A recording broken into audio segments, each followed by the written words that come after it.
Welcome to the COVID Chronicles YYC. I'm Denise Summers of M4 Communications. I'm a business storyteller and communications consultant here in Calgary. And today we're joined by Wendy Giuffre of Wendy Ellen Inc., a local HR consultancy. So welcome, Wendy. Thank you. Yeah, so tell me a little bit about you and about Wendy Ellen Inc. and what you do and who you do it with. Sure.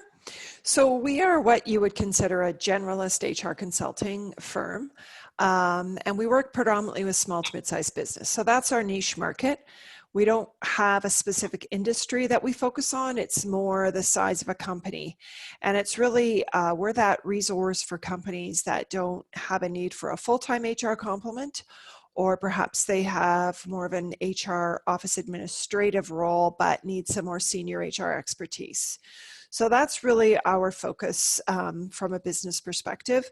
We have, including myself, 12 consultants that work with the firm on a regular basis, and we pull in experts on certain things where we feel that we don't quite have the expertise needed. So the odd time we'll pull an expert in some other capacity to help out with clients too. But we're an extremely collaborative team in the background. We've worked with about 170 plus Alberta-based businesses with maybe they have offices internationally or in the US. And I would say amongst our team, probably about 170 years of HR experience, all of us. So we have a lot to draw on. And that's really how we operate. So we don't usually sit on site full time. We do a difference between some on site, project work, remote work. So it really try and fit with whatever the client needs. Okay. Yeah. And you're also called on often by the media here in Calgary. Yeah, I am. I used to do a regular show with CTV Primetime Live, a regular panelist on their show that dealt with basically HR type issues of the day, that sort of thing. I just recently, my most recent one, there was a Financial Post article posted yesterday where I commented on, and that was all around what the challenges are going to be to employers with employees that are working from home. So yeah, I would say fortunate that I get those opportunities to speak because it definitely gets my company name out there, and I also quite enjoy those engagements. Right. And so tell me, this is the big question.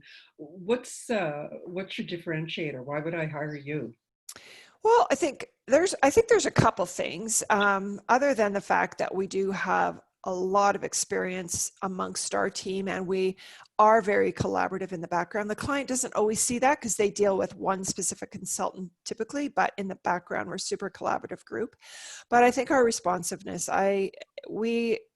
there's not an hour that goes by if a client calls that we don't at least get back to them and say, we can't address your issue right now, but we'll be back to you in 2 hours, or if we can, we pick the phone up. We are an extremely responsive group.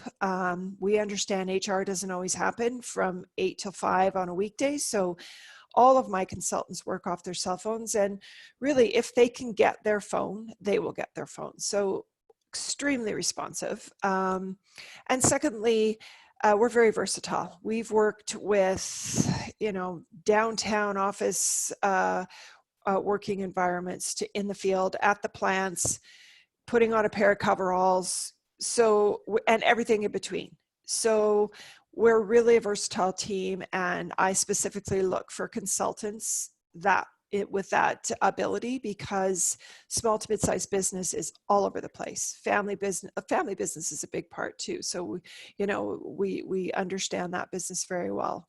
So I think, yeah, our responsiveness and also our versatility are probably our two key differentiators. Right. And you wrote a book last year, The Only HR Best Practice You'll Ever Need. Can you tell me what the book's about?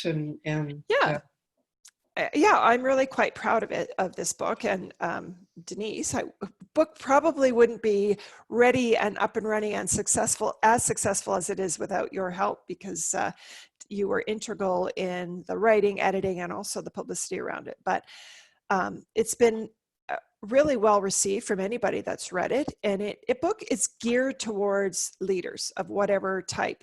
And it's really a guide to taking away all the formalities and it's just demystifying basically the HR concepts and really making sure that you think of your people in your organization as individuals and not as a job or not as, you know, a team member. Like, you have to realize that everybody comes to work with their own individual life circumstances, history, baggage, for lack of a better word, and you have to understand that. So, and I've also been told by people that have read it that it's not even just for leaders. There's some really good lessons in that book, and there are some funny stories. So people have commented that it's a really good, interesting, and funny read, because you can't, 15 years doing this kind of work with all sorts of businesses, we have a lot of funny stories and we've had a lot of fun experiences. So we tried to put some of those in the book as well. So yeah, really proud of it, and it's been well received. Yeah, great. And so we're in the midst of the COVID-19 pandemic, and how's that impacted your business? Well, it has impacted our business, that's for sure. And the way it's impacted our business is some of our clients who, let's say, we were on site with or had fairly substantial contracts with, some of them had to close their doors for 3 months. So when you close your doors, you don't need an HR person hanging about ready to assist. So our contracts, some of them were basically put on hold, drastically reduced, that sort of thing, and are now starting to come back. So as they're opening their offices, we're coming back in, helping them do that and deal with people and deal with some of the people that don't want to come back to work. So there's definitely an impact. And on the flip side too, we were, especially at the beginning of this, extremely busy with helping people figure out what to do, whether it's, permanent layoff versus temporary layoff versus work share. What do they do? Wage subsidy programs. So especially me, because typically that's who they call when they go on our website. I was answering questions and helping people that weren't clients, but just people didn't know where to turn. So the phone was literally ringing off the hook. We've picked up a couple clients through that, because these kinds of times are when companies realize how vulnerable they are if they don't have proper HR expertise or advice. Same with our payroll business. We run payrolls for companies, and I think that's when people realize that that's a vulnerable piece of business that you need to make sure you have backup, and what happens if someone gets ill, those kinds of things. So that side of the business has picked up as well due to this situation. Right. And so now we're moving into the reopening, and what does that look like for you and for your clients from an HR perspective? Well, it's interesting. I think most of our clients in their own business sector have some really good guidelines out there. There's a lot of guidelines out there, of course, from the Alberta government, but you go on, all you have to do is Google it, and there's so many really good pieces of information about there on how to reopen and what the protocols are around social distancing, sanitizing, how many people in an elevator, what to do in your kitchen, those kinds of things. So there's a lot of guidelines out there. So we have our own prepared info sheet for clients if they're looking for that. But in most cases, that information is out there. And some very specific industries, of course, they have very strict protocols they have to follow that has been directed by the government. But where our need is really apparent right now is, what do you do with people that maybe don't want to come back to work, can't come back to work because they have childcare responsibilities and there's nowhere for their children to go? So it's really figuring out, how do you either integrate part-time telecommuting? How do you integrate full-time? How do you keep your teams engaged? Can you ask people to come back to work? So it's all those questions around the people side. And, further to what we talk about in our book, there really isn't a black and white answer. You have to look at the circumstances, people that are immune compromised, those kinds of things. I mean, bottom line is, if you have a safe workplace and you followed all those protocols, you do have every right to call your workers back to work. However, if if they are ill or they've traveled or they're caring for someone that's ill, or if they do have bona fide childcare issues, then we have to make exceptions to that. So there's a lot of gray area right now, and I don't know who has all the answers, to be honest with you.